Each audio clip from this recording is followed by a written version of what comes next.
The nature of the industry is changing. You know, projects are more collaborative, there's more risk sharing, there's more joint ventures, projects are getting larger and more complex.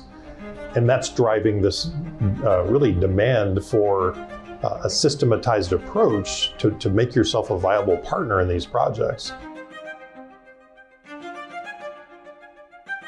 You know, I think one of the interesting things about the way project controls is traditionally done, which is often a lot of spreadsheets, is that sort of manifests this sort of distrust of the data. Because we've all used spreadsheets, we all know how easy it is to make an error, or we also know how easy it is to kind of, you know, add some human bias into the numbers without a kind of enforced process. And so, you know, a project control system and a systematized approach leads to, I think, more confidence in the numbers because there's not games being played. There's not this, let's take data from here and put it over here, and then we risk errors and all that sort of thing. So just a lot more trust in the data.